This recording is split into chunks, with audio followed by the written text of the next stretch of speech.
Hey, this is Tori for Housatonic River Outfitters. Today I'm going to show you how to tie a simple nymph leader for indicator nymphing. You can certainly use a regular tapered leader right out of the package like you'd find in most fly shops, but I think there's some advantages to tying your own.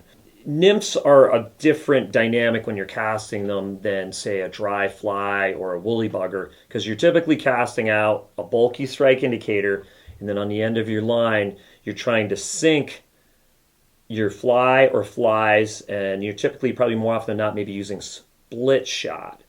The type of leader you might use for a dry fly or a streamer is designed just to turn over your fly without necessarily any thought to the sinking of the fly. And the nymph leader that I'm going to show you is built in part for turning over your strike indicator, but also allows for your nymph to sink more quickly with less weight, which I think is important when you're nymphing. The butt section of the leader is going to be Amnesia, Sunset Amnesia. I like the red. It's brightly colored. It helps you track your leader. This is also nice if you're not using a strike indicator and you want a high stick or tight line or short line nymph. So we're going to start out by taking a 2-foot piece. I'm going to tie a perfection loop in the butt section. This enables you to easily and quickly attach and detach it to your fly line. Gives you a non-bulky loop.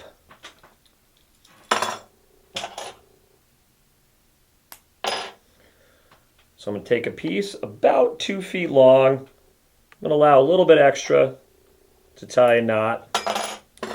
The next section down, Maxima Chameleon is what I like to use. This is 12 pound.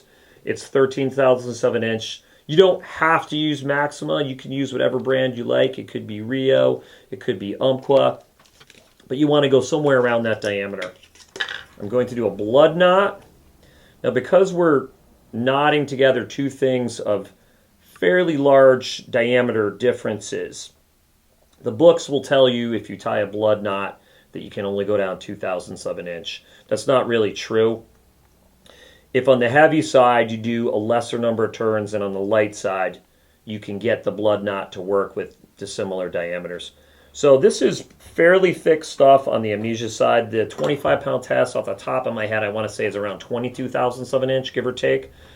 So I'm only going to go 1, 2, 3 turns on that. Screwed up already. Let's try again. 1, 2, 3.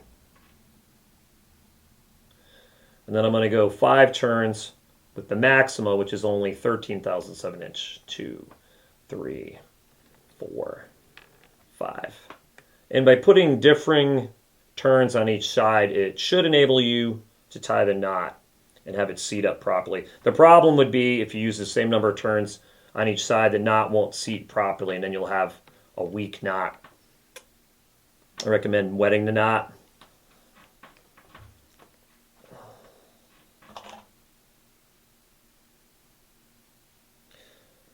Blood knot gives you a nice streamlined knot that'll pass through the guides easily. Then I'm going to take approximately a 3-foot section of the Maxima Chameleon. I'm going to allow a little bit extra. I'm going to give about an extra 6 inches here. And you can either do one of two things. You could tie a perfection loop in the end of it. Or in this case, I'm going to take a tippet ring.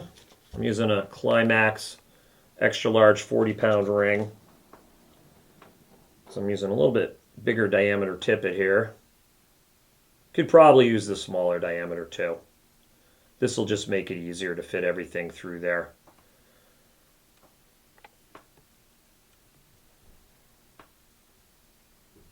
Just use whatever knot you normally use to tie a fly on, but shouldn't need to do more than 4 turns because you're using heavier leader material here.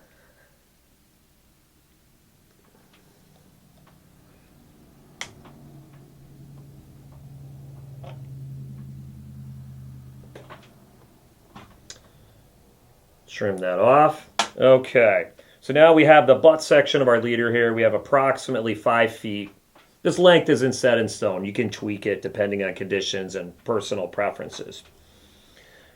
The brown Maxima Chameleon section is where you're going to put your strike indicator, whether you like the ever-popular thingamabobber, the highly sensitive yarn indicator, or the latest and greatest, these new inline strike indicators from Strike Foundry, which are similar to a thingamabobber, but with some advantages. Now, typically when I'm nymphing, I use mostly 4X and 5X tippets, occasionally heavier, sometimes lighter. The next piece on the leader is what I call the long piece.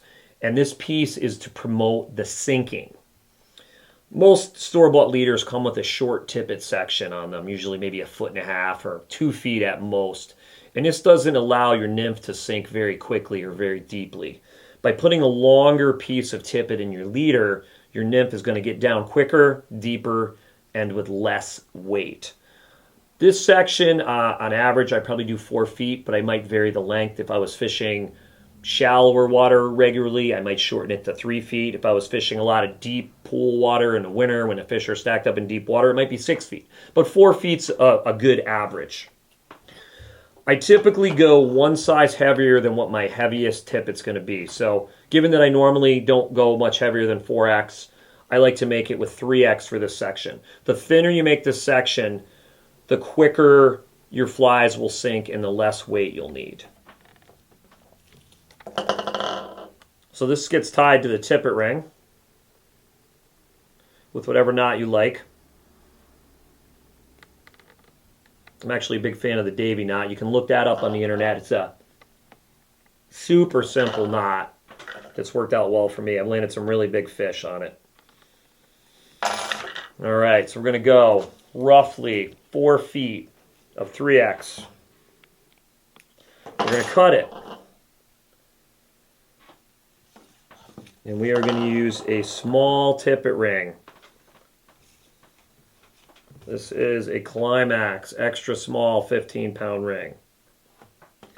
Nice thing about the Climax rings is there's no sharp edges on them. They're very smooth.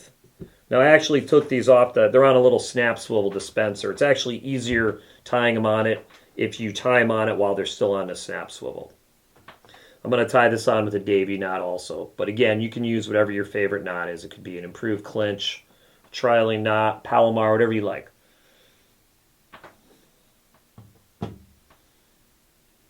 All right, so we're almost down to the business end now. So on this, I'm going to put my final tippet, which could be typically anywhere from 4X to 6X. I usually put about 1.5 feet on. Could be a foot, could be 2 feet, whatever distance. You're going to have your split shot right above this. So whatever distance you personally prefer. If I'm making short drifts in fast water where I need to get the fly down quickly, I typically would run it a little closer. If I'm making long drifts in a little bit slower water where the fish are getting a better look at my fly, I might lean more toward 1.5 feet to 2 feet to let my fly move around more naturally. Using a Davy knot. So here, we'll give it about 18 inches. All right. We've got the basic leader built. We've got 2 foot of 25-pound Amnesia for the butt section.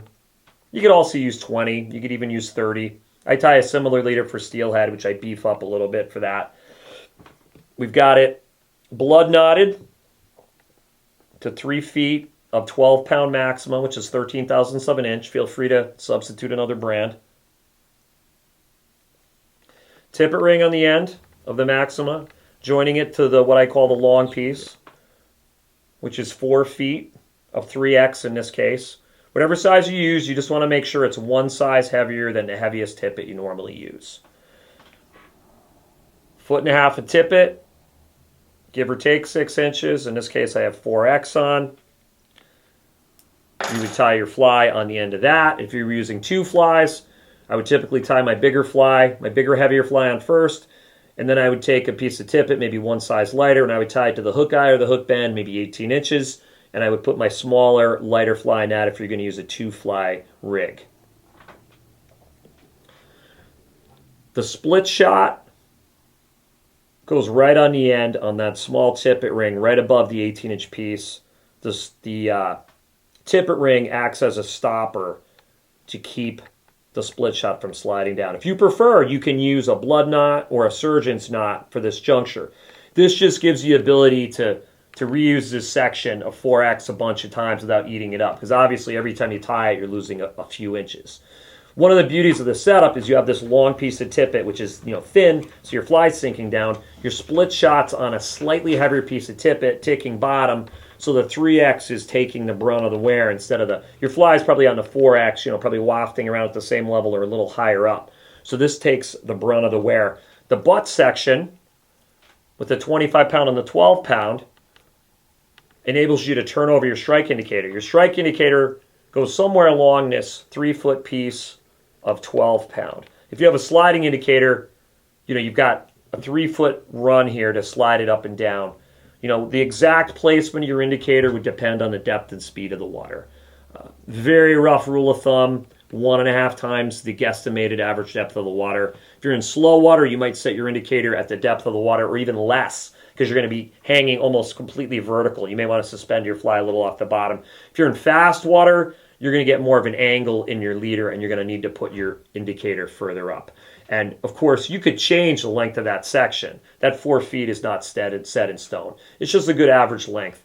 Now, I have to give credit for the original concept for this leader to Gary Borger. He calls it a dead drift leader. This is just a somewhat tweaked version of his leader. Changed the section length a little bit, changed some of the materials, added in tippet rings, although I think Gary's doing it with tippet rings now. But I have to give credit to Gary. He is the master, one of my fishing heroes. All his books are highly recommended reading, FYI.